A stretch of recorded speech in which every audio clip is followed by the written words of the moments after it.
Hello and welcome to today's video.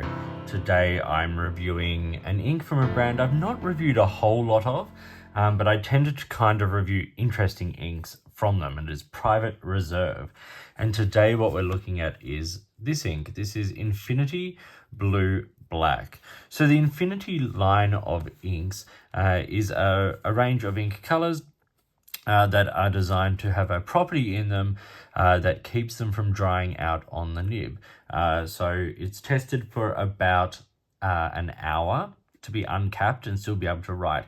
And I tested it at half an hour and 45 minutes and it still wrote without any issue. Whereas other inks, will dry out on the nib within a few minutes. So I think a lot of it will come down to the climate you're in, how humid it is, how hot it is, whether you've got air conditioning on, all those kinds of things, as well as the pen itself and how much of the nib is exposed, all those kinds of things. But in basic testing, I think it stands up fairly well. So today we are looking at this. This is it on a colouring card. You can see it's a nice sort of pretty standard navy blue black. This is how it comes packaged. Nice simple box, extended cap off there, Infinity. And then we have the bottle here. This is a 30ml bottle. It's a glass bottle with plastic cap. Nice simple label, and I think a pretty decent representation of the ink color. But the point of today's review is not to look at the bottle or the packaging. It is to look at the ink, and so I have it on a range of papers here today. So we'll start with it here on Tomoe River paper. This is a Galen Leather Company Tomoe River paper notebook. It has the nice old 52 GSM stock paper, so it's nice and lightweight, but what it does is it allows all those beautiful properties of the ink to really shine through. So we're getting lovely shading, a little bit of sheen, but nothing much. Like we're actually probably getting more sheen here on the colouring card, but a little bit of sheen in the writing. I had this in my Monteverde Axis with a fine nib. I also did a little bit of writing with a Kakimori brass dip pen just to show like some really thick heavy writing, but in general writing with this I think it looks pretty good. You can see that it's not the driest of inks. There's a little bit of water resistance, enough to sort of keep you won't lose your writing necessarily, but you do lose a lot of the ink color. So the extended cap off. This ink contains the ECO technology formula, which prevents drying when the cap is off, up to 60 minutes. And as I said, I tested it at 30 and 45, and I didn't have an issue. Smooth, wet ink, highly saturated.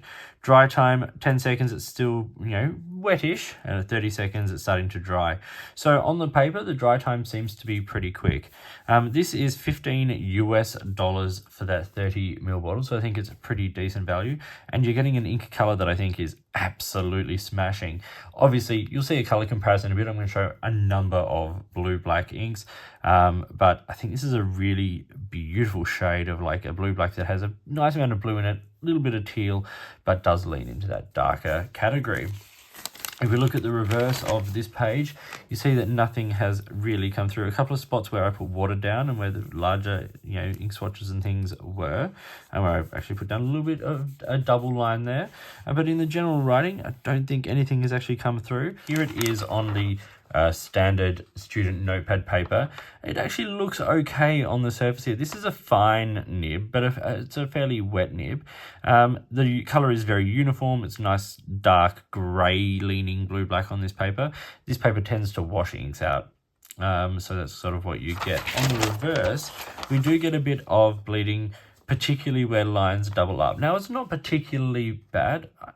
I have certainly seen worse. Here it is down the bottom of a page of 80 GSM office copy paper.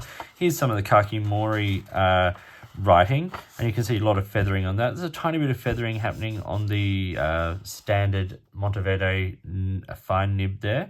Once again, color is washed out, dries very, very quickly.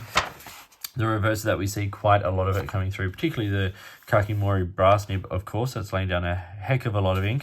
But even in the writing, we're getting quite clear sort of spots, particularly once again where, you're sort of crossing over lines where things tend to come through. And then here at the top, we have it on Rhodia paper. This was super wet. It kind of went everywhere. you know, but you can see the color looks great on the fine nib. The lines are holding, spreading a little bit in the brass dip pen there. Low water resistance, although you can keep some detail, but I think the swatch once again looks really good. This is Rhodia 80 GSM paper. It's designed to handle fountain pen ink, and I think it does an okay job here. Once again, it's coming through where I put the swatches down and things like that.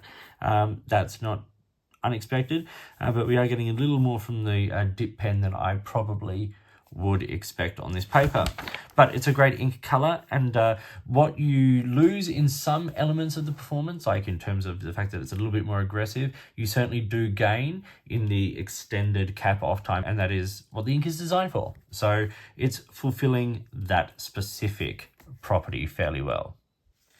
Okay, color comparison. There is the Private Reserve Infinity Blue Black.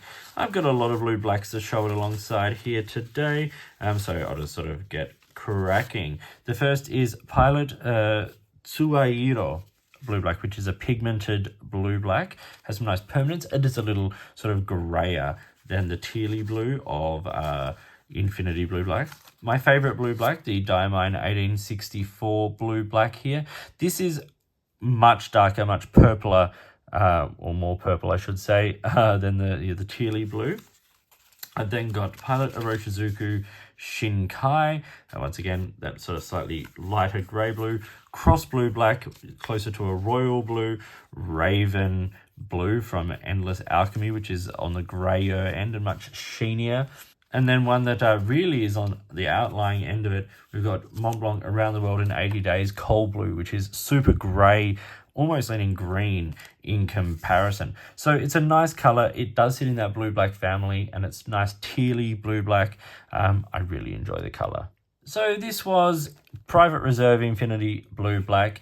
It's an interesting ink. It does what it says. It tends to be a little bit more aggressive, particularly in wetter applications, but I think it's a really lovely ink and certainly does what it's designed for to a point. No ink is going to be perfect, but this formulation to keep it wet on the with the extended cap off seems to do a pretty decent job. So thank you for watching. Please like and subscribe, hit the notifications button, all that kind of stuff. If you've got products you think I should be looking at, or if there is a way you would like to support the channel, I'd love to hear from you.